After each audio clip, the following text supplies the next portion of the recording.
হোয়াটসঅ্যাপে আপনাকে কেউ একজন মেসেজ পাঠালো, আপনি মেসেজটা দেখার আগে ওই ব্যক্তি মেসেজটা ডিলিটও করে দিল। এখন আপনি চাচ্ছেন ওই ডিলিট করা মেসেজটা দেখতে, তাহলে আপনি খুবই সহজে ওই ডিলিট করা মেসেজটা দেখতে পারবেন। এই ভিডিওটা সম্পূর্ণ কন্টিনিউ করুন। এই ভিডিওটা দেখার পর আপনি খুবই সহজে শিখে যেতে পারবেন ডিলিট করা মেসেজ কিভাবে দেখতে হয়। তো সর্বপ্রথম আপনাকে ছোট্ট একটা অ্যাপ্লিকেশন ডাউনলোড করতে হবে। অ্যাপ্লিকেশনটা কিভাবে ডাউনলোড করবেন ভিডিও শেষে দেখিয়ে দিব। এখন আমি অ্যাপ্লিকেশনটা ওপেন করে নিচ্ছি। অ্যাপ্লিকেশনটা ওপেন করার পর এরকম একটা ইন্টারফেস শো করবে। নিচ থেকে অ্যাকসেপ্ট অপশনে ক্লিক করে দিবেন। এরপর দেখুন এনাবল অপশন, এটায় ক্লিক করে দিবেন। এনাবল অপশনে ক্লিক করে দেওয়ার পর এরকম আসবে। এখান থেকে আপনাকে এই অ্যাপ্লিকেশনের পারমিশনটা দিতে হবে। তার জন্য এই যে একটা অপশন, এটা অন করে দিবেন। এরপর এলাওতে ক্লিক করে দিবেন। এরপর আপনারা এখান থেকে ব্যাকে চলে আসবেন। ব্যাকে আসার পর নিচ থেকে দেখুন গ্রান্ট পারমিশন, এই অপশনটায় ক্লিক করে দিবেন। এরপর এলাও আসবে, এলাওতে ক্লিক করে দিবেন। এরপর এরকম আসবে, এই যে একটা এরো অপশন, এটায় ক্লিক করে দিবেন। এরপর দেখতে পারবেন আপনার ফোনের সকল মেসেজিং অ্যাপ্লিকেশনগুলা শো হবে।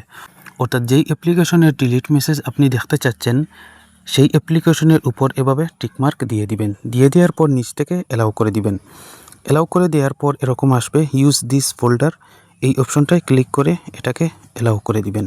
বন্ধুরা এরপর দেখুন এই যে একটা এরো অপশন, এটাই ক্লিক করে দিবেন। এরপর আবারও এই এরো অপশনে ক্লিক করে দিবেন। এরপর টিক মার্কে ক্লিক করে দিবেন।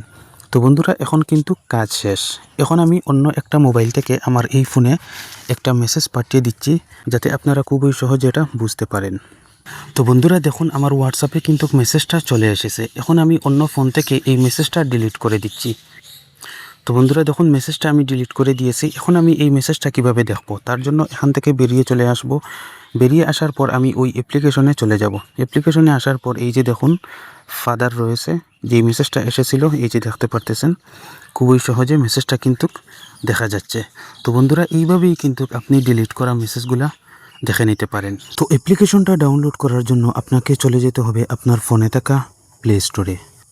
প্লে স্টোরে আসার পর সার্চ বারে ক্লিক করে সার্চ করবেন WAMR, এটা লিখে সার্চ করে দিবেন। ভালো করে দেখে রাখুন, WAMR এটা লিখে সার্চ করে দিবেন। সার্চ করে দেওয়ার পর এই যে প্রথম যে অ্যাপ্লিকেশনটা এসেছে দেখতে পারতেছেন, এই অ্যাপ্লিকেশনটা আপনারা ডাউনলোড করে নেবেন।